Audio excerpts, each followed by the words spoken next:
volcano is ready to blow. Scientists warn. Building to blow. This is the Long Valley caldera of California. It's not just Yellowstone that is ready to blow. We also have another old area, the Long Valley caldera, located in the area of California. It would take in California, Nevada, Arizona, New Mexico, Colorado, and Utah. Certainly hoping that all these states have evacuation plans, including filter masks to wear and emergency food and water. The way the Long Valley volcano is acting, you might need this as soon as possible. When people think of California, they may think of earthquakes, but a lot of people don't know that there are volcanoes there as well. At least two, the Lassen Peak and the much larger Long Valley caldera near Mammoth Lakes. In 1915, Lassen Peak erupted and wrecked a huge portion of the state of California. Now, over the last 100 days, the much larger Long Valley caldera has been acting up. It's acting up with uplift, with earthquakes, and it's doing what geologists and the U.S. Geological Survey are calling concern. The caldera, the mouth of the volcano, is moving. According to scientific instruments monitoring the area, the United States Geological Survey, that's the USGS, in the area in the vicinity of the Long Valley caldera, find that it is deforming and it's moving rapidly compared to previous records. Now, how sure are they this is happening? They're 95% confident, and the data assembled is significant. It shows that a recent time span, the amount of the movement is causing statistically significant strain in the rocks of the area. It is not a conspiracy theory or conjecture or amateur geological antics. This is from the USGS itself. This is the actual data. And now if you can see it in the article I'll leave below for you. It may look like gobbledygook to you, but you're not alone. You can scroll down and understand the explanations. USGS instrument measurements. It says the following exceed SRN 1.5, and at the 95% CI, the assemble is significant. Time span is 31 out of 730 days. To be significant at the 95% CI, counts need to exceed 20 units in either mm per year or nanostrain per year. So you can be saved the trouble. All of the readings in the first data exceed the 20 units. The following units exceed SNR 2.0, and at the 95% CI, the assemble is significant. This time span is 31 out of 730 days. To be significant at the 95% CI level, counts need to be 9 units in either mm per year or nanostrain per year. And now again, they save us the trouble. All the data in the second set exceeds 9 units. One is read by a lot. And the following exceed SRN 3.0 at the 95% CI, assemble significant. Time span is 31 out of 730 days. Significantly at the 95% CI level, counts need to exceed 1 unit in either mm per year or nanostrain per year. And again, they save us the trouble. They all exceed 1 unit. The ones in red by a lot. So what does this mean?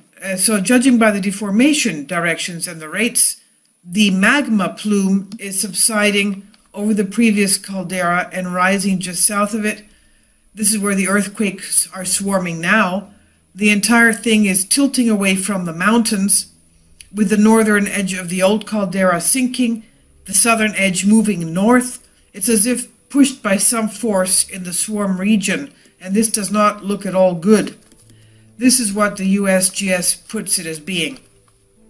Increasing volcanic unrest, including earthquake swarms, ground deformation, and carbon dioxide gas emissions in the Long Valley area since 1980, increases the chance of an eruption occurring in the near future. Scientists still lack adequate data to reliably calculate by how much. Volcanic unrest in some other large volcanic system has persisted for decades or even centuries without leading to the eruption. But since volcanic unrest can escalate to an eruption quickly in a few weeks or days or less, the USGS scientists are monitoring the activity closely. And for those of you who might not quite comprehend this, they're putting it very clearly in another way. Out of nowhere, the mountain started moving several times faster than it's ever moved before, in a direction it is not supposed to be moving, while shaking like a leaf and belching poisonous gas. So that should be clear enough for just anyone. The USGS has also issued a status statement about the volcano which reads as follows. Long Valley Caldera, California, Mono County, latitude 37.7 north, longitude 118.87 degrees west, elevation 2,600 meters or 8,530 feet. Volcano type, caldera. Composition, basalt to rhyolite. Most recent eruption, 16 to 17,000 years ago. Nearby towns, Mammoth Lakes. Threat potential, very high. Oh joy, threat potential is very high, just what we need. Earthquakes. There are huge swarms of earthquakes. There's a whole list here. So the ground is deforming, carbon monoxide and earthquakes. We all know earthquakes are the pretty reliable indicator of a pending eruption. How many earthquakes have there been and how big were they? Well, there's been 284 earthquakes in the last 5 days. And the report says, notice the depth column that very many of the earthquakes are happening at a negative depth. That means above ground. How does that happen? The volcano itself that rises 8,550 feet above ground, and some of the earthquakes are higher than ground level. That means that it's happening in the volcano itself. The above ground in the volcano quakes are highlighted in either yellow, less than 2 kilometers above ground, or in red, more than 2 kilometers above ground. What causes earthquakes inside a volcano higher than the ground level? Well, that's lava moving upwards. So that's bad. That's bad. A negative depth above ground. Lava moving upwards. That means that it's about to erupt. There's a whole list of earthquakes here. I mean, most of the article is all this, if you care to see them one by one. Now, do you have your attention on this? That's good, because we're told exactly what an eruption of the long lava caldera could mean. According to the USGS, the volcano last erupted, as we said, 16 to 17,000 years ago. Before that, they know it also erupted 760,000 years ago, because they tracked the volcanic ash deposits and found they covered an area shown in green on the map. Of course, the USGS could be correct. Perhaps all this activity and earthquakes and ground deformation at a rate they've never seen before, the whole mountain moving in a direction it's not supposed to be moving and belching toxic gas, might mean nothing. But then again, it could be what Mount St. Helens was about to happen when it blew just before it blew. We just figured the good folks of California, Nevada, and other nearby states might want to know what the facts are and decide for themselves if all this speculatory, unusual stuff means nothing. So if there is actually a big eruption coming, those big flows of gray-colored ash that careen down the mountain, called pyroclastic flows, move at about 500 miles an hour. If you see movies, you see the people running, trying to run it out, trying to get out faster than the pyroclastic flow, and some of them do make it with a car. That's not true. That does not happen, because it moves at 500 miles an hour. That's almost as fast as an airplane. And the temperature of those gray, billowy clouds of ash, that's 800 degrees. So you can count outrunning it. You will not survive it. It'll because the speed of the ash cloud knocks down everything in its path, and the temperature of the ash cloud causes everything to burst into flames. Now, for those in the green-colored area, you should be aware that volcanic ash is not actually ash. It is pulverized rock. It will stall your car by clogging the air intake, and if you get out of your car to see why it stalled and you breathe in a few whiffs of ash, it turns into mud-like sludge in your lungs, and it turns into cement in a couple of good whiffs, and you're suffocating on the sludge. There is no treatment, nor cure, you're just dead. So there are more quakes, and they're getting stronger. In the hours spent researching and writing this article, USGS has begun reporting even more earthquakes, and they're getting stronger. Now, a brief history, we said approximately 760,000 years ago, the volcanic eruption took place in the northern portions of present-day California, which was 2,000 times greater than the more recent eruption of Mount St. Helens in Washington state. 2,000 times greater. The eruption caused a caldera 10 miles wide and 20 miles in length. It's estimated that the eruption left a lava flow that covered 1,500 square miles and was caused the placement of 150 cubic miles of volcanic material. The ash from the volcano was thrown as far east as Nebraska and Kansas, all the way to the Pacific Ocean in the west, into Idaho, Wyoming in the north, and even northern parts of Mexico. In the modern day world, the volcano in question has not had any volcanic activity over 200 years. Well, this is an old article I'm reading from. This is from 2007. Well, we just read to you what happened. It is active, and it's pushing and belching and rising, and we have the negative earthquakes, which means that the lava is flowing through the volcano. In 1980, Volcano Watch was set at an all-time high after Mount St. Helens eruption, which took the lives of many bystanders caught in the path of the violent explosion. Which such a disaster freshened the minds of American people, the USGS began searching for other volcanoes in the continental United States that might also present a danger. We also have Yellowstone ready to burst. Now, the ways of the caldera in Long Valley caldera is being constantly monitored by USGS, remote sensors, seismicity, ground deformation, low-lying atmospheric gases, hydrology, that is the lakes, wells, fumarole springs, and participation of the caldera are continually monitored to record the order to be read by USGS. The data is then compared to other known volcanic patterns that the USGS might be able to make a safe and timely prediction on the possibility of another eruption. I'll leave links below for you for this, so heads up, they've given us a warning. This is active, and the negative earthquakes mean that the lava is making its way up through the volcano, up to the caldera. That's not good. I'll leave links below for you for this. Ladies and gentlemen, I'd like to let you know about the latest updates via Jackson Hole newspaper, south of Yellowstone. If you go south of Yellowstone, about 2 hours by car, about 100 miles approximately by car, if you go from the Steamboat Geyser to Hidden Falls Inspiration Point, which is the area that has been indefinitely closed. Now, what's interesting is these areas that are south of Yellowstone, south of Steamboat Geyser, about 108 miles by car, less than that if you were to just take a ruler from point A to point B. There is a growing fissure, a growing crack in the earth that's about 125 feet long. Now, there's been people saying, Rex, why is the mainstream news not covering this? Do I really need to answer that question for you? Really? And I don't know what you consider mainstream news, but the Jackson Hole newspaper is a local newspaper. It's not fluff, it's not conspiracy, it's the local news.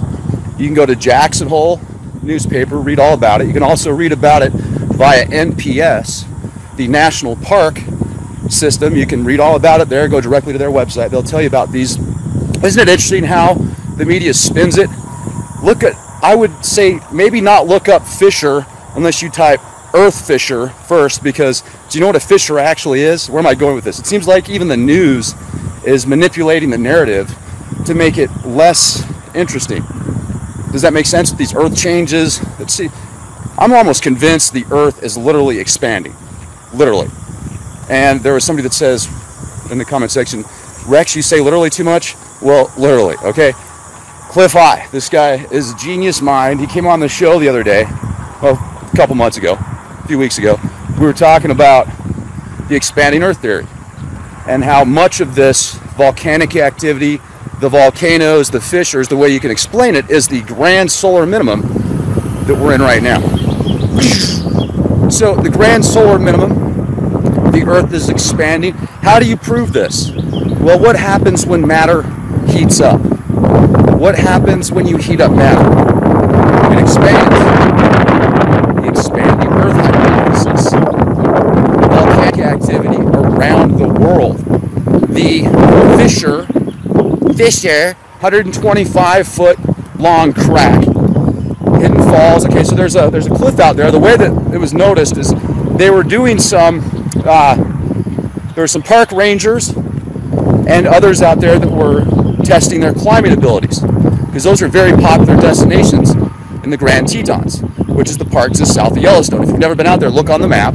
Beautiful drive. Get out there before you have too much ash. I'm joking. Nothing's going to happen. Go back to sleep. Watch your programming. Consume the products that the mainstream media offers you.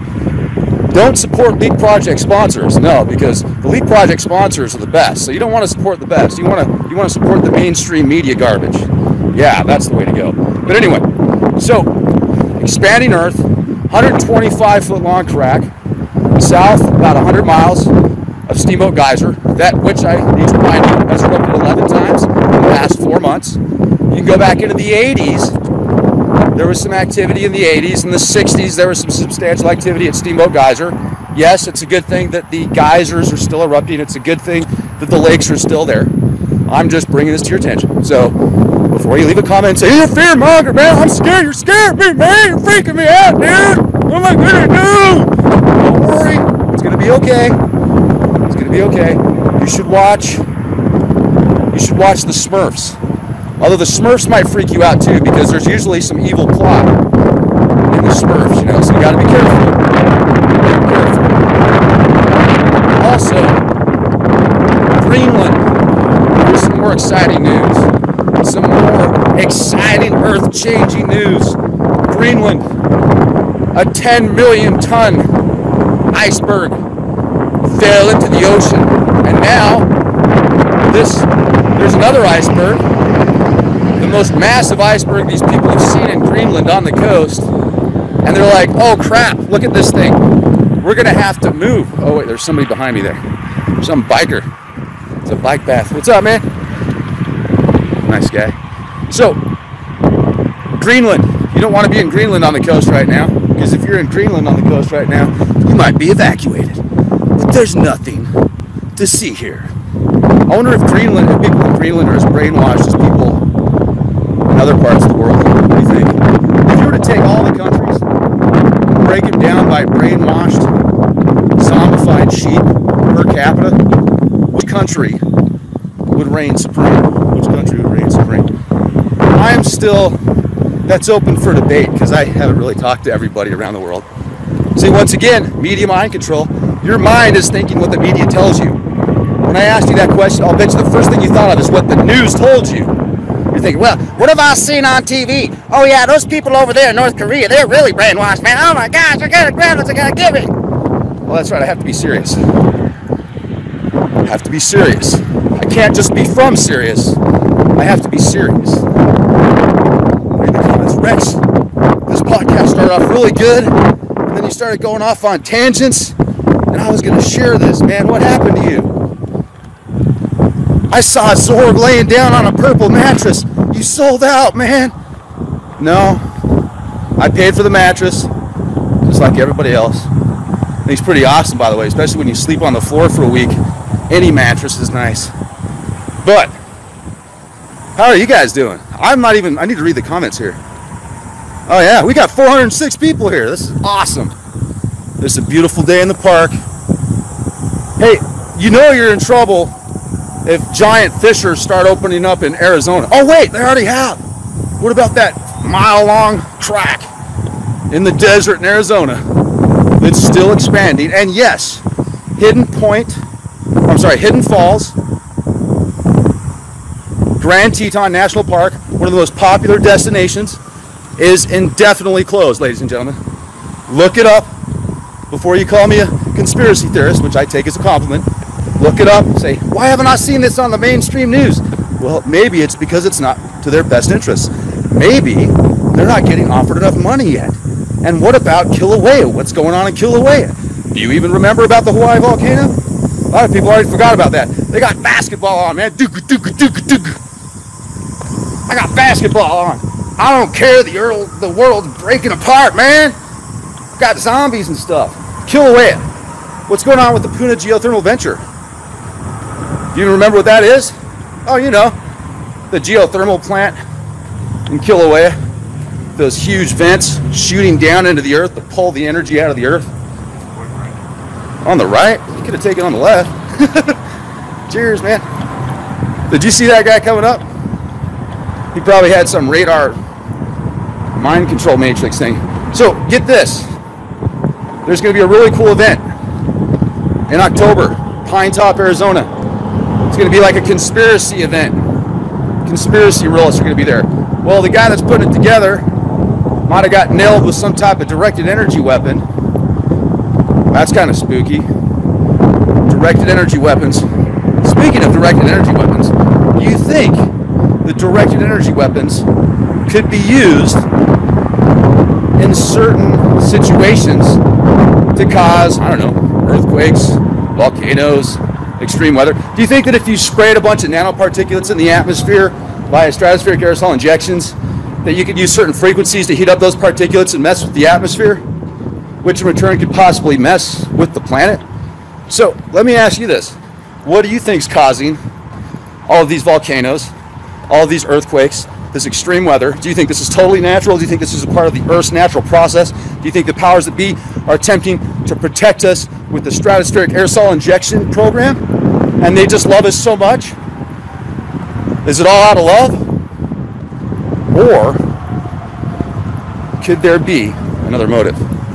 I'm just asking. I don't know. I'm just a conspiracy theorist. What do you guys think? Okay, I can't say that either. People say that's not serious. I'm gonna be serious. All right, I'll walk serious. I'm mad. I'm so mad, man. The Earth's cracking apart. Oh. No, it's exciting. Enjoy the ride, right? It's a ride. It's a wave. Enjoy it. Have fun with it. Embrace the madness. Hold on a second. Oh, you know what that is?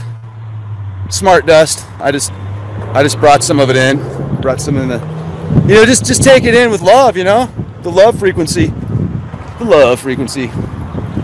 Alright, well, what are y'all up to? I can't even read the comments here. Rex, you're completely out of your mind. Rex, are you a reptilian shapeshifter? Rex, I always knew you were a Jesuit sellout. Rex, I can't believe you sold out to the Marshmallow Man. Oh my goodness, Rex, you're insane. Wow, these comments are incredible. You just got to read through them. That's why you got to be here in the live chat. You got to be in the live chat. Because if you're in the live chat, it's awesome. Oh yeah, that's what I'm talking about. All you have to do is give some love. Now we're at a major road here. All right.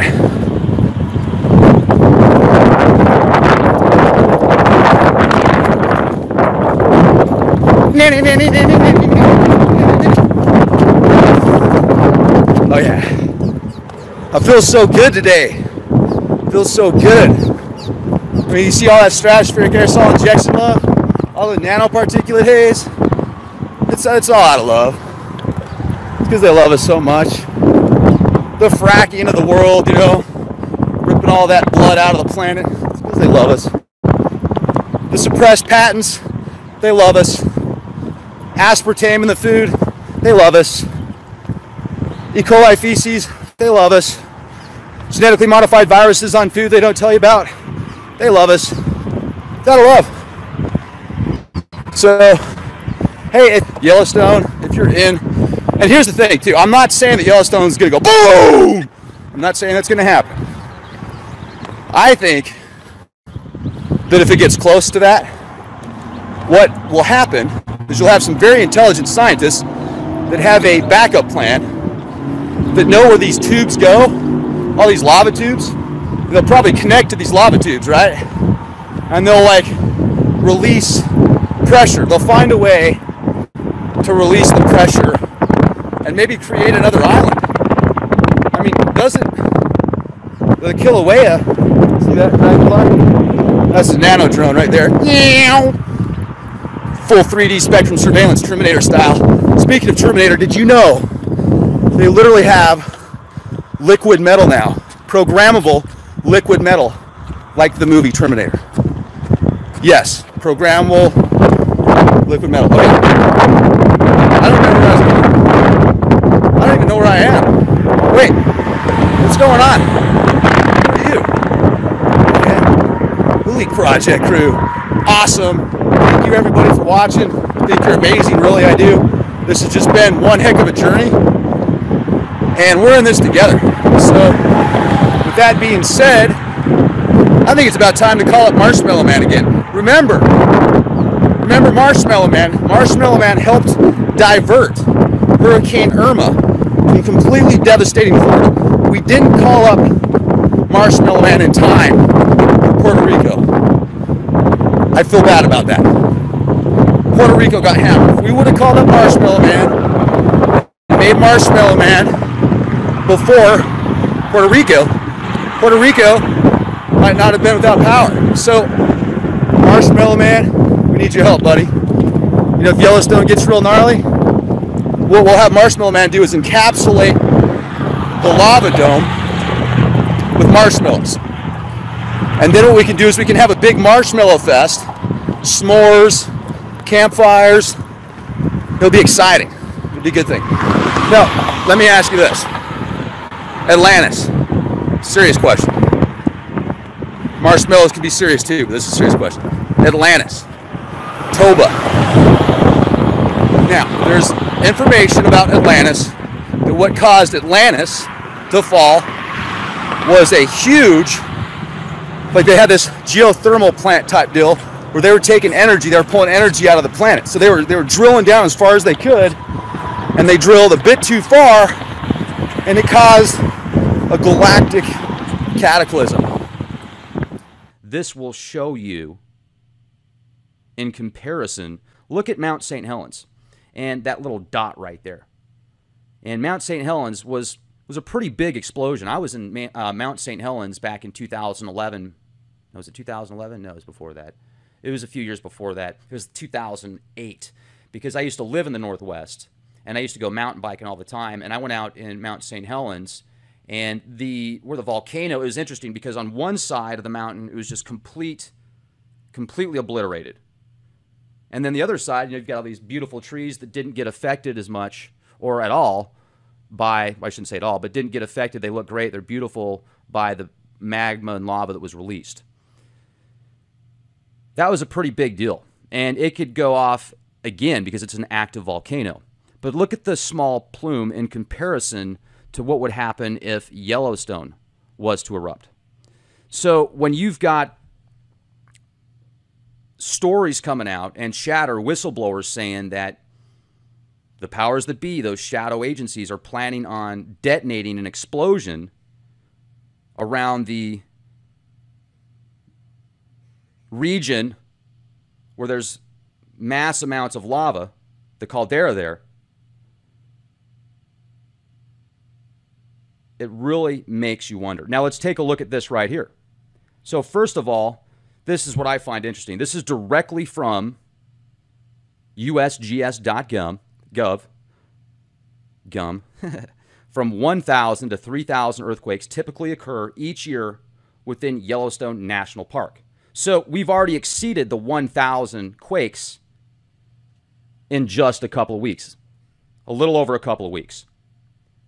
Now, if we scroll up here, this will give you an idea. Recent seismic activity in the Yellowstone region over the past couple million years. And you see these outlines here. So look at the boundaries of the older calderas. And there's been articles that have came out recently that say there's more lava under there than originally thought. A lot more. And then you go here. Let's take a look at this right here. This will show you. Let me zoom in on this a little bit. You look at some prehistoric eruptions, a couple million years ago, about 1 million years ago, compared to what's happened here in the 21st century, 20th century, I'm sorry, the 19th century. And this is also interesting because it's very minute in comparison. So we haven't really seen obliteration like the ancients did yet. Here's another one right here. This is the volume of erupted volcanic ash. So you can look at Yellowstone here, 585 miles to the third power, 2.1 million years ago. Long Valley, Mount St. Helens, 0.1 versus 585. Look at that, 0.1 versus 585. To put that in comparison, Mount St. Helens versus Yellowstone. This is directly from volcanoes.usgs.gov. You can see that over the past 30 days, 1,114 earthquakes. 1,114 earthquakes in 30 days.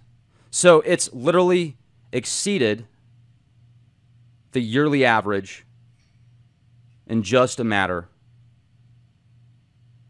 of a few weeks. And there's absolutely nothing to worry about according to the mainstream news. Now, when the mainstream news says there's nothing to worry about, that's when I think you need to worry about it. When they say there's something to worry about, it's usually there's not.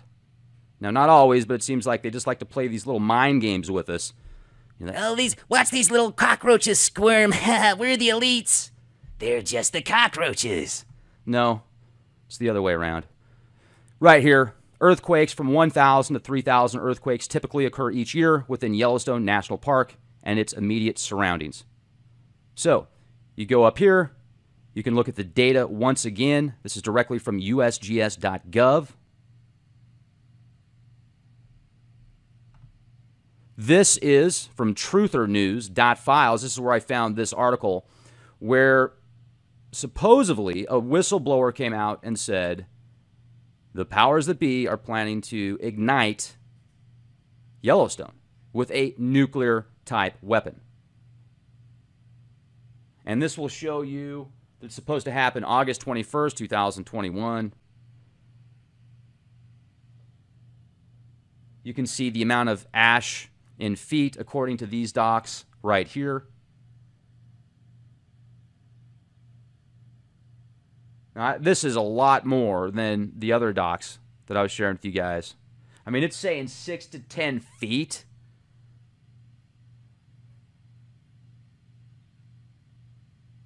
In places, panhandle around Texas, parts of Idaho, obviously Montana. Jeez. And it's saying 13 feet. So these are way off compared to the ones that I was sharing with you guys. I don't know where they got this data. 0 to 11 inches. As far down as San Antonio, all the way down to looks like Corpus Christi almost in Texas. That's the beach. Could you imagine if that much ash covered the planet or covered the country? That makes me think of the Deagle reports. Do you guys remember the Deagle reports that came out? That's a think tank, and they are an independent think tank, and they came out with some calculations about how many people are going to be in the U.S. in, I think it was like 2027. And they were calculating, what, 29 million, 27 million, something like that.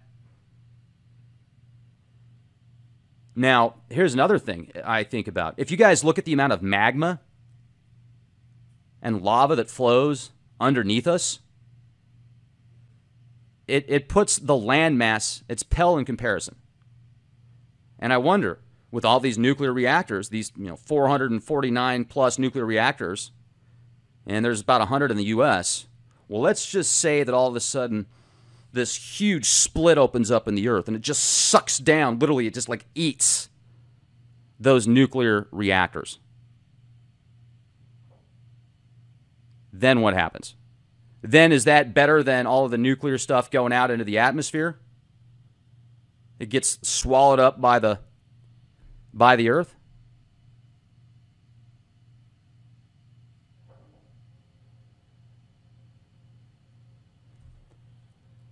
Deagle's a great site. And they actually did a rebuttal, or they had not a rebuttal, but they talked about that report because it caused a whole bunch of chatter, and some people speculated it was from the Ebola virus, and they didn't even use those calculations.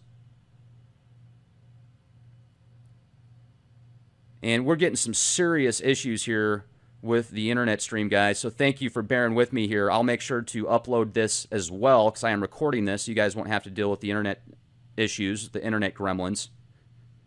So stay with me, folks. Looks like it's stream complete. No, we're still streaming.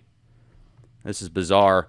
It's funny how everything's fine when I'm on the road, then I get back and I start doing these shows and immediately start having internet issues. Almost every single time. It doesn't fail. I need my own internet service because this is ridiculous. So, 6 to 10 feet of ash, you guys, as far down as Arizona, like almost to the border of Mexico. This could take out literally almost the entire country if these reports are accurate. Now, what could you do? Well, you could go underground for a couple years, several months, and then come back out, have, I guess, I don't know, I'm speculating here, don't take my word for it, have respiratory gear, masks, everything you need to deal with that kind of stuff. You could have a concrete shelter somewhere and hopefully survive the initial onslaught and then come out, and then you'd have to find a way to, you'd have to have seeds, you'd have to have a water supply, you'd have to have a continual water source, filtration systems. Now, it's going to be tough to have solar power, I'll bet you. I don't know what solar power is going to be like. I mean, imagine what the sun's going to be like at that point. So you're going to have to find a way to create your own light source for a while, possibly. Maybe some type of fiber optic setup. Maybe you're going to need to have a place to where you can grow your own food inside. You know, some greenhouses, and then think about how much ash is going to land on the greenhouses. I mean, many of those would be destroyed. So you'd have to have some pretty solid facilities to withstand this. Now, if you're on the other side of the world, if you're in Canada, even Canada gets nailed. Look at this. Canada goes, looks like ash goes,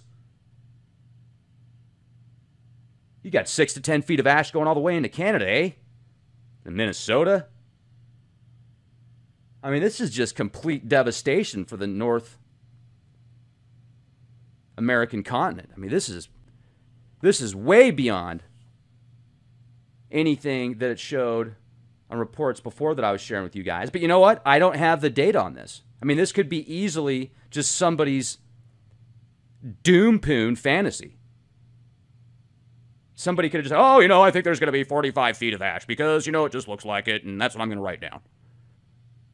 So how do we know that this, or this could be a fear porn tactic by the powers that be. Say, oh yeah, let's make everybody think that the entire U.S. is going to get wiped out with a super volcano. They're really good at manipulating things. And they're also really good at telling people about things that are going to happen before they do in cartoons. Literally, I was watching Family Guy for a few minutes the other day when I was on the road. I usually don't watch that show. But Family Guy, it's creepy when you think about the predictive programming in Family Guy and The Simpsons, these cartoons. It is literally creepy. Because they tell you in cartoons sometimes about what's going to happen. Or maybe it's just the psychic intellect of these writers. They're like, oh yeah, they're just seeing it happen. It could be. It could be a combination of both. But isn't it bizarre how many things that have happened in real life, or at least it's portrayed in real life in the media, after it happens on The Simpsons or The Family Guy? And there's been a ton of stuff lately about Yellowstone and about these earthquakes around there. And maybe they're just trying to keep us freaked out so that they know how easy you are to control when you're in that fear state. It's a fight or flight mode more so than creative mode. Or maybe they're like, oh, we told you. You didn't do anything about it. And I also find it interesting that weird synchronicity, how I recently went out to New Mexico and explored all the volcanoes out there, and it just kind of happened. And then I had an opportunity to see how intense volcanoes really are. I mean, the aftermath. I remember for miles and miles and miles and miles driving in New Mexico and looking at the volcanic rocks on each side of me. And it looked like, a lot of them looked like they had just came up. You know, I mean, I was like, man, is there something going on under there right now? And I talked to the people at the Fire and Ice facility. It's a private land, but it's great. You guys should go check it out. It's about 4,000 acres. There's 29 volcanoes out there. 29 volcanoes. And I said, well, it looked like a lot of that volcanic rock was fresh. It looked like it had just popped up from the ground. And do you know anything about that? And the one guy said, no, I don't know anything about it. But then the other gal said, yeah, it's about 2 inches a year on average. New, you know, like from coming from the ground, lifting up. And then you go back, and it's also bizarre. Here's another synchronicity I want to get your opinions on. When I really started researching the patents and getting deep into the technical data on the chemical trails and the stratospheric aerosol injections, I mean, I've known about them for years. I've known about them for over 10 years, but I really started reading the patents and the white papers and the docs several months ago and sharing that information with you guys. And I remember reading an article popped up that talked about how back in the biblical days, around 5,000 years ago, approximately, I can't remember the exact dates, but it was a long time ago in the BC time frame, the atmosphere changed, the environment changed because there was several volcanoes, and the volcanoes changed the weather. And that's exactly what these stratospheric aerosol injections are doing. And then Zecharia Sitchin, you know what, you guys could, for those of you that give Zecharia Sitchin a hard time, I started listening to the 12th Planet last night. That dude was brilliant. That dude was absolutely brilliant. And a lot of stuff, I haven't read all of his books or heard all of his stuff yet, but a lot of stuff that I listened to in that audiobook was correlating with what these Sumerian tablets via Oxford scholars have said. So you guys can love him or hate him, but I'll tell you, I got a lot more respect for that guy now, especially after listening to a lot of that book last night. And he was very, very intelligent. I also talked to somebody off the books about how he saw Sitchin live, and the guy talked for 3 hours straight on his chair, didn't pause, didn't stop, just dialed in. There's been plenty of people that have translated Sumerian cuneiform tablets that have came to very similar conclusions as Sitchin, except for Nibiru. Now, with that said, I think that this TRAPPIST-1 system that I shared with you guys might actually be where these Sumerians, or these Anunnaki that the Sumerians talked about, come from. But that's a whole other podcast. I'm just connecting the dots here on the volcanoes and how Sitchin said that the Anunnaki were attempting to we're igniting nukes in calderas to cause volcanoes, to change the atmosphere. That didn't work. So then they started terraforming the atmosphere. Well, look at what we're doing, guys. We're terraforming the atmosphere. Now let's go back to the film Star Trek. The first blockbuster of the new series that came out. Thought it was brilliant, by the way. It was either the first or second one.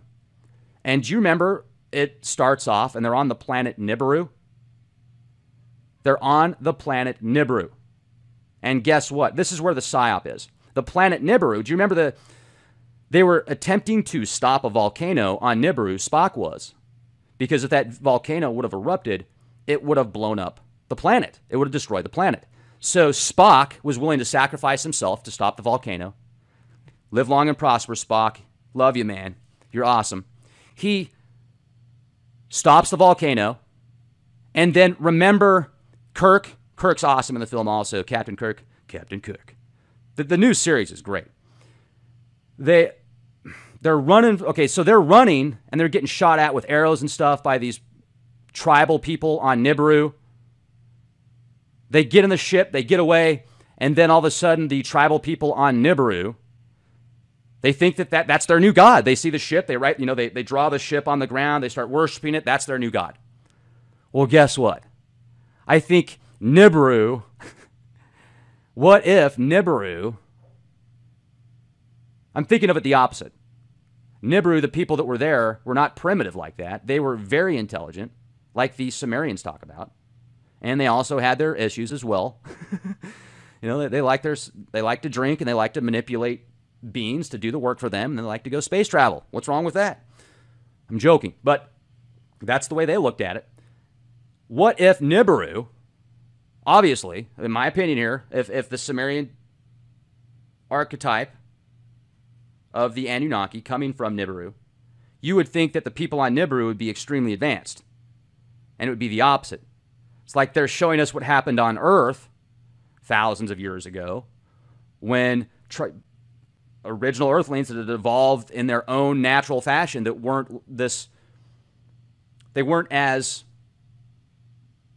I don't want to use the term intellectual, because in some ways they were far above and beyond on a spiritual level and a soul level, but as far as the mental applications of building things to either blow stuff up or to, incredible, brilliant inventions, it's like you've got both there. They talked about, they would see something, they would see these beings come down from the skies, and they would write about them. They would draw them. They would paint them. They would mimic them. So this is the kind of stuff that goes on in the media, where they will throw it in your face, but they'll spin it a little bit. They'll tell you bits and pieces of truth, but they'll do the exact opposite on the reference of the specific person or archetype. They'll paint a picture of an archetype being good when maybe that archetype is bad. But they'll show you how the story unfolds on their side, their perception that they want you to look at, that they want you to absorb, that they want you to assimilate to. And they stopped that volcano from destroying the planet. Well, where did they get that information from? Did they steal it from the Sumerian stuff? They this is where they got it, and they added it to the movies, because we know that Hollywood is full of Department of Defense help. And you can read about this stuff. Let's say you're making a movie or a TV show, and you need a bunch of submarines, or you need a couple of F-17s, or maybe you need a couple tanks or something. Well, the Department of Defense, they'll be more than happy to help you out, but you better add something to that script. You better paint the right picture that they want you to pitch their agenda. I'm not saying it's wrong. I'm just saying it's the way that it is. So if you're aware of that kind of stuff, then you can know how they're conditioning you. I mean, you watch some of these movies on terror where they paint the picture of these extremists, being the bad guys, and they're going to come and, that guy needs to be white. He needs to be waterboarded because he's an evil terrorist. But that's once again a whole other episode, but you get my point on the conditioning, how the powers that be will use certain archetypes and subliminal programming to get you to think your neighbor or that guy that lives around the world is the bad guy. And here's another thing that I find fascinating, you guys, is what is the next war going to be like? The next world war. There's been proxy wars going on now for a long time. But when you got global war going on, are all the players at the top levels working together to come to the same goal, except for maybe they've got their own agendas as well, but they have to follow certain rules and orders? Or will there be somebody that comes out of the woodwork that takes over a specific nation, whether it's a third world nation or something much more as far as industrialized? Will they just not follow the rules and just do whatever it takes? Because it seems like there's these hierarchical orders where even though there's weapons of mass destruction around the world, there's 449 nuclear reactors that we know about, there is a ton of doom and gloom. I mean, there's millions of fracking sites, yet we're still here. Some of us, thankfully, are still healthy. Some of us have the right ideas and mindset, even though all this nastiness is going on around us. But you can certainly see the polarities. But we're still here. And wouldn't you think that something would have happened previously? Or maybe something did happen, and that's why many are discussing the very real possibility we could be in some type of simulated matrix or reality right now. And I think to myself, well, would that explain why we see some days when we look up at the, for example, Go back in your mind, folks, 10 years ago, 15 years ago, and you're taking a road trip.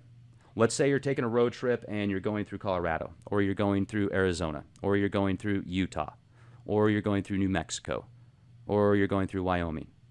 Remember how you could see the horizon? Remember how you could actually see the mountains? Not just the outline, but you could actually see details of the mountains.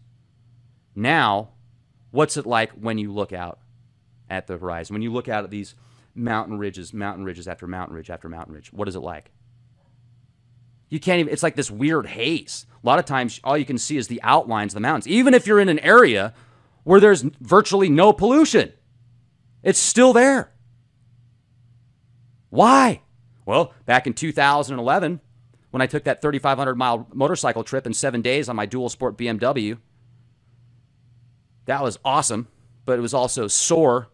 I remember driving through the Canyonlands, driving through Arizona, this place called Canyon de Chalet, driving through New Mexico, and driving through, what was it? Wyoming on the way back. I drove all the way up, all through Utah, and I did this awesome round trip deal. I would stop at these parks like the Canyonlands, and it was so hazy and overcast and yucky. And I remember talking to these people there. I said, "You see that?" And they're like, "Yeah, what do you think it is?" I said, "That's from the chemtrails." And they said, "Yeah, well," and these were older people. And very nice, very down to earth. And they said they were talking to the people that worked at the park. And the people at the park were like, "Yeah, we've never seen anything like this either. This has got to be from all the wildfires." Yet, at that particular time, wildfires weren't in the area. They had nothing to do with it. It's the same thing now. It's the same thing it was last year. It's the same thing it was the year before that. When was the last time you actually saw a beautiful blue sky all the way to the end of the horizon? You can't even see the end of the horizon anymore. It's like this weird haze. I remember driving home yesterday and looking at the clouds. Do you remember when clouds used to like move? Like all the clouds, you would see clouds, they would actually move in a beautiful fashion. It's very rare that I see real clouds anymore, folks. When I say real clouds, I'm talking about clouds that were created by nature, not by stratospheric aerosol injections, by dumping chemicals into the atmosphere. I was looking at these streaks of these clouds. And you know what? They just sit there. They don't even move. They just sit there, stagnant. It's disgusting. And then I remember seeing above, I've got video footage of this. I'll share this video footage with you, of this planet. I'm 99.99999% certain it's the moon. I just have to punch in, because I've got about 3 minutes of video footage of this thing. I watched it for the whole way home. And the thing was this weird hazy thing, and it almost looked like the color of the clouds that they were spraying. And if you look at the moon, you can tell what the moon looks like in normal conditions. It's very easy to see the freaking moon. But now, because they spray so much crap into the atmosphere some days, you look at the moon and it doesn't even look like the moon anymore, because it's all hazy and crap. I mean, it's just bizarre. I'll share this footage with you guys later. It's creepy. And I'm thinking to myself, imagine what happens if we get to a point where there's this huge planet that starts coming back. And we know, you guys, for a fact that there's dozens of trans-Neptunian objects, planets, potato, potato, same thing, that orbit our sun that will come back. Well, is this going to freak people out? I mean, if they see this huge planet in the atmosphere, are they going to start having like neuro-linguistic programming breakdowns and not want to go to work and not want to do anything anymore? Because they just think the world's going to end, and they think that this giant planet that's coming back is actually going to rip up it's going to cause these earthquakes, and it's going to cause these volcanoes to erupt, and it's going to cause the atmosphere to be destroyed. What do you think? What would you do if you saw huge planets in the atmosphere that you weren't used to seeing, based on all the doom that's been incorporated into the mindset for thousands of years? Whether you live or not, whether it destroys the planet or not, what would you do? What would your mindset do? So I'm thinking to myself, no wonder they're blasting the atmosphere if there's any way that the society is going to just collapse. People aren't going to go to work anymore because they're freaked out they're going to die, whether or not they are. What would you do if you were a government? Would you tell the people, or would you hide it from the people? I'd tell the people. I mean, if I was in control, I'd be like, here you go. What are you going to do about it?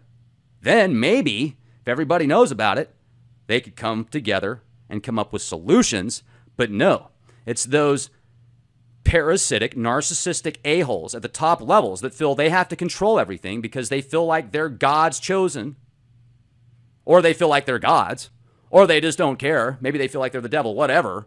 They put some label on themselves to think that they're better than us, and they're going to come up with the solution. It's got to be their idea or no idea. They would rather see, some of these psychos would rather see the entire world destroyed if somebody else came up with the solution than themselves, because they're that narcissistic. Welcome to the new world order.